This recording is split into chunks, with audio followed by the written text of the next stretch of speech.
guys, what do I do? What do I say back to this? I know I said no strings attached, but I am very jealous. You said you have a date on Thursday. I can't have a relationship, but I honestly hate sharing you, and I do want you to myself. I agree with this commenter. You respond, "You're so funny. I'll let you know how it goes. Wish me luck." He doesn't deserve anything more than that because he said he's jealous. So what? Not jealous enough to make you his girlfriend. Not jealous enough to commit. The only thing he said that was honest is that he wants you all to himself, but you can't have anybody else though. He's got you exactly where he wants you, thinking that you're in some kind of relationship that he won't make official. That leaves the door open for him to meet and mingle and find his match while you're stuck on him. He's selfish. He wants to have his cake and eat it too. I don't care how cute and cuddly the Winnie the Pooh video was. All that man said was he's not ready for a relationship. Y'all already know that. This changes nothing. He was hoping to get the exact same response that he got from you. You thinking that you can audition your way into a relationship despite him telling you that he's not ready. When a man comes into a relationship telling you he's not ready, he's going to use that as an excuse as soon as you start falling in love with him. He wants you to fall in love with him. That's why he's telling you that he's jealous. Like, I really want to be with you. Man, you're thinking that it's only a day or two away, only a few months away. And the next thing you know, he's popping out with a girlfriend you never heard or seen before, talking about they've been together for the last 6 months, or you're getting an invite to his wedding. You are no man's placeholder, and that's exactly what he's trying to turn you into. He's trying to breadcrumb and guilt trip you into an unofficial relationship so that you feel like you're cheating on him, even though you guys are not even together. Everything a man texts you in the beginning that doesn't come with a plan is basically breadcrumbing. You see, when a man sends you a good morning text or he says that he misses you, all that he's doing is making you believe that he's thinking of you. Even if he writes you a whole paragraph about his life, he asks you 20,000 questions about yours. Girl, what he's doing, he's using the cheapest way to keep access to you. And you know why? It doesn't cost him any effort, it doesn't cost him any money, and it doesn't cost him any valuable time. He can make you feel special while he's sitting on the toilet using his 2 fingers to text you. Men don't do anything randomly when it comes to women. They always have a goal. So if his goal is to simply keep you around, he will text you a lot because he knows you will enjoy his attention and take it for intention. But for him, it's basically just entertainment. But if a man truly wants you, he will use texting as a way to organize to see you. So don't count how many times he texts you.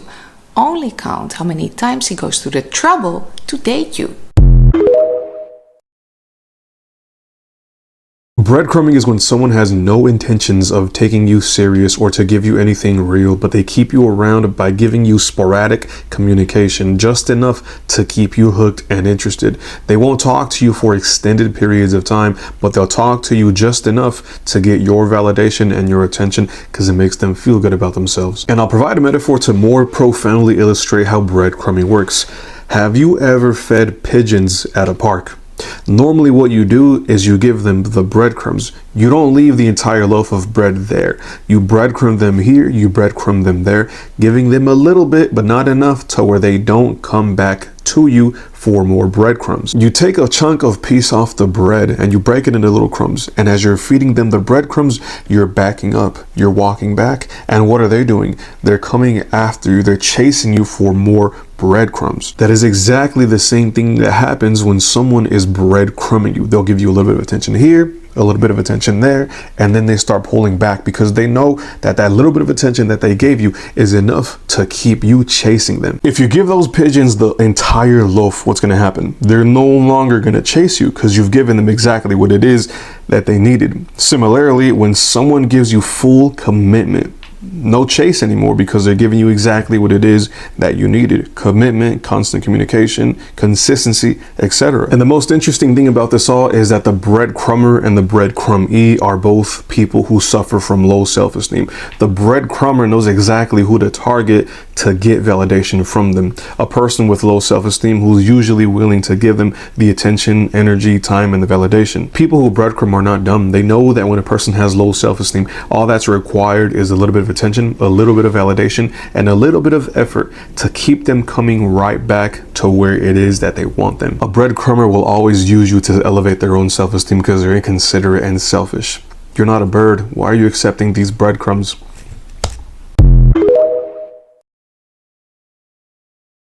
You're stuck in the breadcrumb phase because you give off bird energy. And I mean Mother Goose. Every time a man throws a little crumb in your direction, you start acting like he changed your life. A dinner reservation and you're excited. A couple $100 and now he's just so generous. A flight and now you're mentally planning your wedding. Meanwhile, he's sitting there thinking, oh, okay, this is all it takes to access her.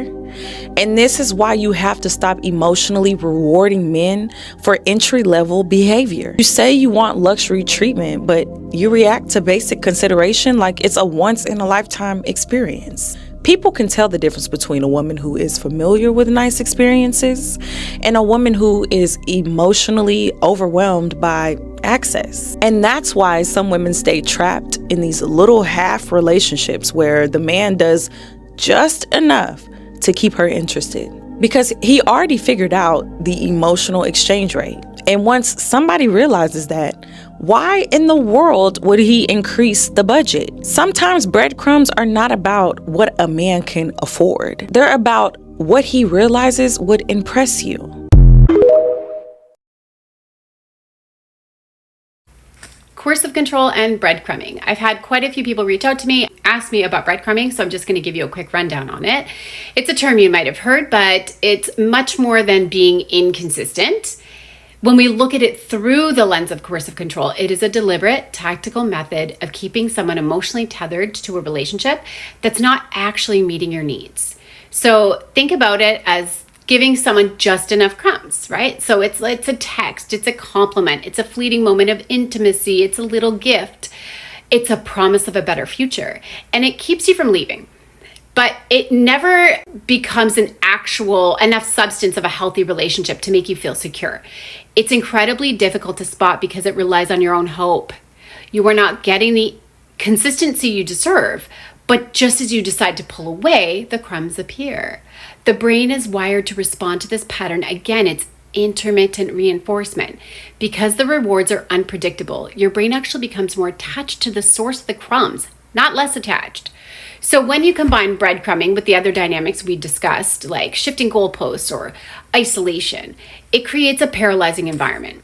So you find yourself constantly waiting for the real relationship to start, or for the person to finally be the version of themselves they showed you in those tiny breadcrumbing moments. The danger here is that you end up focusing entirely on their potential or on their occasional kindness, while your day-to-day reality is one of neglect and control. So you're not crazy for wanting to believe in their kindness, but it's important to recognize the objective reality of the pattern you are living in. If you find yourself constantly analyzing, waiting, or feeling like you are perpetually on trial just to get a scrap of affection, please consider that this is a documented tactic of emotional erosion. You deserve a relationship defined by stability and genuine presence, not by a cycle of waiting for the bare minimum. You're worthy of a connection that does not require you to sacrifice your peace of mind to earn it. You deserve more than just crumbs. Okay, this is a really strong example of what a breadcrumb text message will look like coming from an avoidant attached individual. This type of text message that you're seeing came from one of my clients. I got permission to share. This type of text message you're going to receive after there's been a significant amount of space, time for whatever emotions that are kind of heated to kind of die down and settle. And this typically comes after there's been a decent amount of time where you, as the avoidance victim, have gotten to start your healing journey, have maybe let go of the idea of you and this person reconciling or getting back together.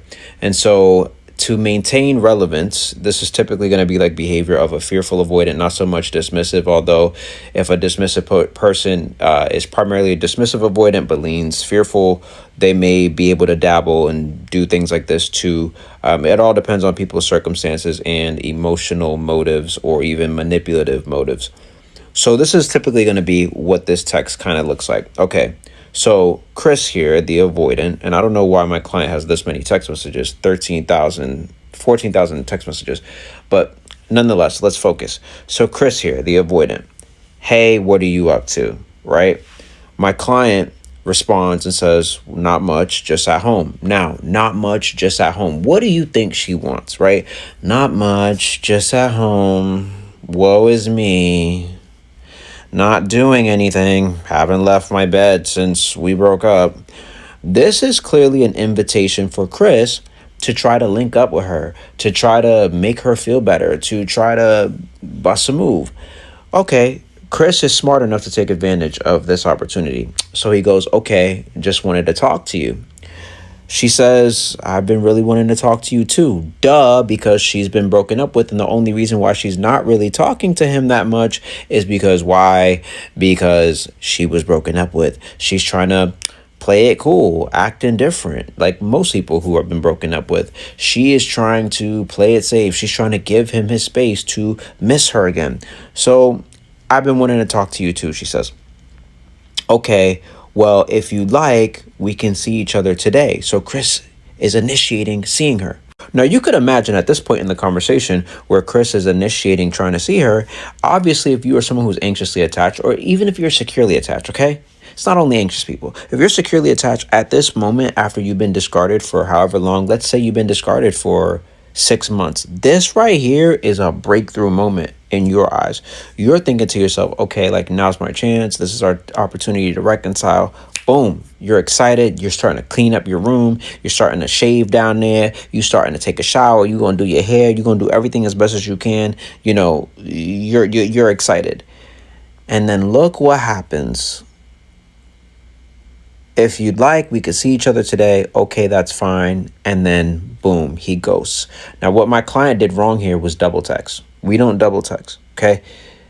He don't want to see. He didn't follow up with the plans to see. We shouldn't be texting them back an hour and a half later, hour and 40 minutes later, talking about let me know. Okay, that's a mistake. But this is a breadcrumb. Chris saw that my client was getting stronger. Chris saw that my client was fading away. Chris most likely had a sixth sense. Ooh, something ain't right here. Why is this person not chasing me? Why is this person not giving me any validation? Why is this person not on my jock like they always are? What are they talking to someone else? Did they figure out that I'm flawed? Did they figure out that I'm wasting their time? Did they figure out that I'm a bad investment? Do they hate me? Do they miss me? Do they not? No. I need to do something to maintain relevance. I need to do something to just check the temperature to see if, they still are interested in me. If they'd still be open to even seeing my freaking face. To see if I should be honored by their lateness. That they would even show up to this fake-ish. You know what I'm saying? So he's checking the temperature, but clearly in this text message, there's no clear intent to actually see her. Does that make sense? So this is a form of breadcrumbs, and there's many different avoidant breadcrumbs. Okay, there's different types. There's Italian, there's herb and spice, there's cheddar cheese, there's low fat. You know what I'm saying? There's all sorts of different breadcrumbs. This is definitely one of them. You should be looking for messages that indicate what the intentions are in the relationship. Other than that, you should probably ignore it. And I do offer one-on-one coaching. You know where to find the information. It's my only TikTok at Antonio Breeze. That's ANTONIOBREEZ. Faith and Dreams. Swagger.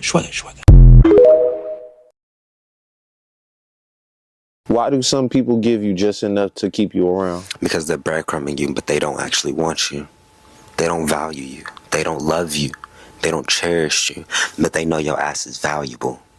They know your ass has something to give. They know you have something within you that they don't have within themselves, and they want to be able to keep access to that whenever it's convenient to them.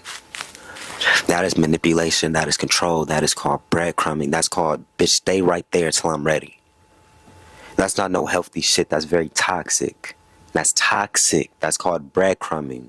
They know what you want. They know how much you're invested. They know you want to fix the relationship. They know you want to heal everything. So they gon' faint or they gon' taunt the possibility of y'all maybe one day getting back on good terms. But those good terms are never gonna come. You're gonna stay in limbo. And that's gonna fuck you up the longer that you're stuck in it, because you're gonna be sitting there wondering, after all this time, I'm still not enough. After all these conversations, I'm still not good enough for you. Still? You gotta get away from motherfuckers like that who make you doubt yourself and send all these goddamn mixed signals, because that shit is not normal and it's not healthy. A lot of times y'all don't be the problem, be the motherfuckers that y'all be giving to. Ladies, here are some signs he's just not that interested in you. Part 2. Breadcrumbing edition, though. I don't know what breadcrumbing is. It's just basically someone who gives you false hope. Only give you attention to keep your ass around. Stringing you along because they're selfish. And I guess that'll be number 1. They feel like they're losing you, like you're losing interest in them, then they'll give you more attention because they know that'll bring you back. Very hot and cold, and these are not people that you want in your life. Number 2, their words do not align with their actions. They talk a lot of shit. I think we all know people who just be talking, but very little to no action. He may tell you you're everything he ever wanted or everything he ever needed, but until he shows you some effort, whatever comes out of his mouth really don't fucking matter. Number 3, they're always canceling dates. Only if this is happening consistently. They're doing just enough over text to keep you happy, sending you heart emojis and all that shit. They're not actually trying to move forward with the relationship. This is your sign to get the hell out of there because you're wasting your time, and hit that follow button for more content just like this. He's not going to tell you this, but I will. I spoke to a client about this the other day. She had no idea this was happening to her. Do you want to know if that man is breadcrumbing you? Here's the deal. If someone's giving you just enough time so that you stay interested, but not enough time for you to actually date them and build a relationship, then yeah, you're standing in the breadline, girl. These things always start exactly the same. They are super cute in the beginning. They're fast to reply. They have a ton of this flirty energy. You guys are bantering back and forth. It's going well. And then from one date to the next, they're gone. And since it hasn't been anything serious, you just move on, you stop caring. And then the second you stop caring, ding, you get that text. Hey, stranger, it's been a while, how are you? And that's not him missing you or trying to be romantic. You have just arrived to a manipulation station. He doesn't want you. He wants your attention. There's a huge difference because you are a little snack for that ego of his. So stop chasing the baker. You're not Annie M or Wetzel's Pretzels or whatever. Take those crumbs that he's been giving you, sweep them off the table, and let your dog go at it. You have to remind yourself, you're not an appetizer. You're not showcasing yourself. You are the entire 5-course meal and then some. And if they can't see that, then you need to starve them of access to you. And that's how you win when the game's on the line. And the game here is called self-respect.